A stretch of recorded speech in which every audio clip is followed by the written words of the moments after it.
साथियों, जय भीम, नमो बुद्धाय। आज के इस वीडियो के माध्यम से मैं इस देश और प्रदेश की जनता को जागरूक करने के उद्देश्य से, बताने के उद्देश्य से कि कैसे आस्था के नाम पर धर्म का धंधा किया जा रहा है। बेसिकली ये आस्था नहीं है, ये धंधा है, और जो धर्म को भी नुकसान पहुंचा रहा है। धर्म के मूल उद्देश्यों से दूर हो करके जिस तरीके से अपने निजी हितों के लिए लोग अपने जो कार्य कर रहे हैं, वो इस प्रदेश की, देश की जनता को जानना जरूरी है, ताकि आने वाली पीढ़ी को आप शारीरिक, मानसिक, आर्थिक नुकसान और शोषण होने से बचा सके। इस वीडियो के माध्यम से साथियों, मैं आज के वीडियो का टॉपिक रहेगा कलंक कथा। कलंक कथा की शुरुआत मैं 2018 से करता हूं, और मैं जो भी इस वीडियो में अपलोड कर रहा हूं सब विथ एविडेंस है, और सब आपके न्यूज़पेपर में है, गूगल पे है, और ज़्यादातर आरोपी जेल में हैं। उन तमाम लोगों की मैं कलंक कथा आपको बताऊंगा। ये 2018 की कहानी है, कहानी नहीं सच्चाई है, लेकिन अब साल 2 साल बाद लोग भूल जाया करते हैं, इसलिए आपको याद कराना पड़ेगा मुझे कि कहानी कहाँ से शुरू होती है। और पूरे देश में ऐसी बहुत घटनाएं हैं जो आपको याद नहीं होंगी। मैं कुछ कहानियों के माध्यम से आपको बताना चाहता हूँ, कुछ सच्चाई की कहानी नहीं है, ये कुछ घटनाओं के माध्यम से मैं आपको बताना चाहता हूँ कि कैसे आपके साथ साइकोलॉजिकली आपका मिसयूज किया जा रहा है, आपका मानसिक शोषण हो रहा है, आर्थिक शोषण हो रहा है, और शारीरिक शोषण भी बहुत सारे बच्चे बच्चियों का हो रहा है। इन कलंक कथाओं के माध्यम से जो लोग कलंकित लोग हैं, जो धर्म का चोला ओढ़े हैं, उनकी कहानी आप जानिए। ये दिल्ली की कहानी मैं बता रहा हूँ, दिल्ली की ये घटना है। बाबा वीरेंद्र देव दीक्षित 2018 में देश भर में इनके बहुत सारे संस्थान हैं। इनका टारगेट था, इनके पास करीब 2-3 हज़ार शिष्याएँ थी। इनका टारगेट था कि 16,000 कन्याएँ मेरी शिष्या हों और मैं कृष्ण की तरह रहूं, और मेरी 16,000 कन्याओं के साथ मेरे संबंध हो। और इनके ऊपर जो इनकी शिष्याओं ने आरोप लगाया कि दूध में नशे की गोली दे देते थे, और बाबा नंगा घूमा करते थे अपने आश्रम में, और कहते थे कि मैं भगवान हूँ। और इन्होंने जब 13 साल की मासूम का रेप किया, आप नाम याद रखिए, बाबा वीरेंद्र देव दीक्षित। ये आदमी को घटिया होने के लिए किसी जाति धर्म की आवश्यकता नहीं, किसी भी धर्म में, किसी भी जाति में लोग घटिया हो सकते हैं। 13 साल की मासूम की लड़कियों के साथ रेप की स्थिति है, और तमाम महिलाओं के साथ रेप की कहानी है। तमाम लोग डर के मारे बताती नहीं है। और ये व्यक्ति लड़कियों के कमरे में सोता था, कहता था मैं कृष्ण का अवतार हूँ, मैं ही ब्रह्मा विष्णु महेश हूँ। आप सोचिए धर्मावलंबियों, कोई एक मनुष्य कह दे कि मैं ही ब्रह्मा विष्णु और महेश हूँ। आप कह दीजिए कि मैं ब्रह्मा विष्णु महेश हूँ, या मैं कह दूँ मैं ब्रह्मा विष्णु महेश हूँ, तो क्या ये धर्म का अपमान नहीं है?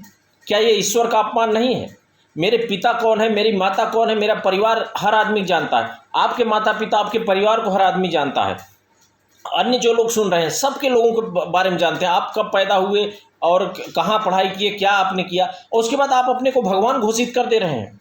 यह ऐसे कथावाचक या ऐसे बाबा लोग धर्म के लिए घातक हैं, जो कि मन की शांति के लिए या सामाजिक व्यवस्था के लिए बनाए रखने के लिए जिस धर्म की स्थापना हो रही है, उसके मूल उद्देश्यों से ये लोग खेल रहे हैं, और धर्म कलंकित हो रहा है। तो मेरा सीधा सा कहने का मतलब है कि ऐसे लोगों से दूर रहिए। मैं उदाहरण दे रहा हूँ, इस व्यक्ति को तो जेल हो गई क्योंकि 13 साल की लड़की थी, पॉक्सो में FIR हुआ। आसाराम बापू के जितने भक्त थे, उतना शायद ही किसी कथावाचक के भक्त रहे हों। बड़े बड़े नेता, हर पार्टियों के नेता दरबार लगाते थे। मैं बहुत ज़्यादा पाखंडवाद में विश्वास नहीं करता हूँ, इसलिए मैंने कभी दरबार नहीं लगाया। ये आदमी दिन भर महिलाओं के साथ क्या हरकत किया, सोचिए कितने साल से जेल में है। एविडेंस तो इसके खिलाफ है, आसाराम बापू के खिलाफ, तभी तो जेल में है। अब मैं आपको बताऊं, जो लोग भक्ति करते हैं, आज भी आसाराम के अनुयायी ये मानने के लिए तैयार नहीं कि वो ऐसा है। तो देखिए, अंधभक्ति का आलम यही होता है।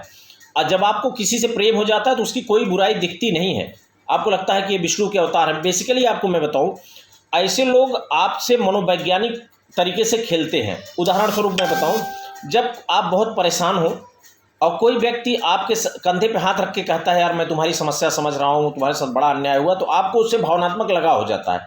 जो आपकी इमोशंस के साथ होता है वो आपको बड़ा अच्छा लगने लगता है। ये बाबा लोग जो कथावाचक हैं, ये पूरी तरह से मनोवैज्ञानिक एक्सपर्ट होते हैं। डॉक्टर जैसे ही देखता है उसको पता चल जाता है बीमारी क्या है, वकील को आप FIR की कॉपी दिखा दीजिए, वो तुरंत बता देता है कि क्या होने वाला है। तो ये अनुभव की बात है, एक्सपर्ट होने की बात है। तो ये लोग मनोवैज्ञानिक रूप से एक्सपर्ट हैं। ये आपसे क्या लेना है और आपको क्या बताना है जिससे आप उनके भक्त हो जाए, ये इनको पता है। इसलिए मैं तमाम देश के सभी जाति के लोगों से और सभी धर्म के लोगों से कहता हूँ, ऐसे पाखंडियों से दूर रहिए। ये एक आसाराम बापू की नहीं है, राम रहीम की बात सुनिए। राम रहीम ने कितने कुकृत्य किए और क्या कुछ किया, सब रिकॉर्ड में है। ये आदमी कितने साल जेल में रहा, पैरोल पे बाहर चल रहा है। ये अपने को भगवान घोषित किए बैठे हैं, सब अपने को भगवान घोषित किए बैठे हैं। या तो वो भगवान है या तो भगवान के अवतार बता दिए हैं। भगवान के अवतार क्या, या तुम्हारे माता, तुम किस माँ से जन्म लिए हो, कब जन्म लिए हो, पूरा दुनिया जानती है। तुम कैसे भगवान के अवतार हो गए? लेकिन भाई आस्था का सवाल है।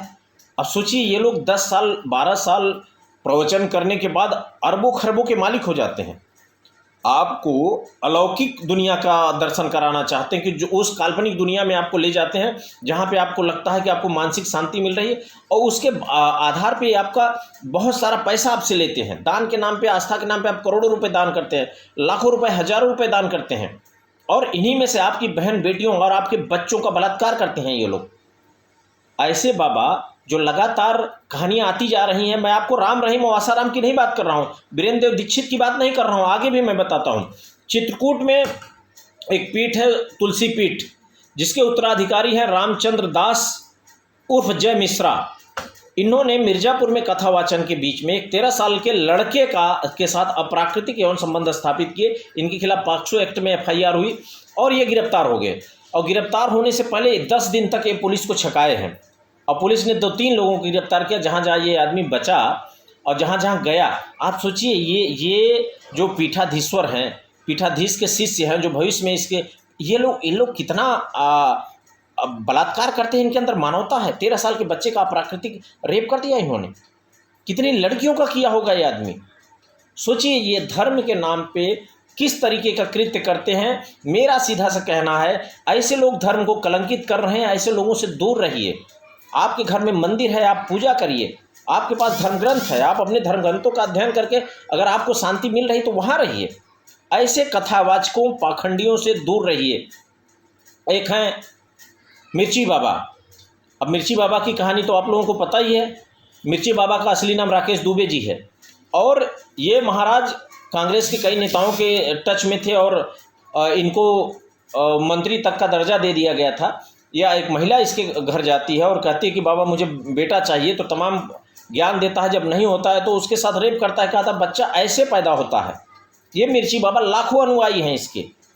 आप सोचिए, ये आपकी आस्था का क्या हाल करता है। और ये मिर्ची बाबा जेल में है, इसका बेल नहीं होने वाला है।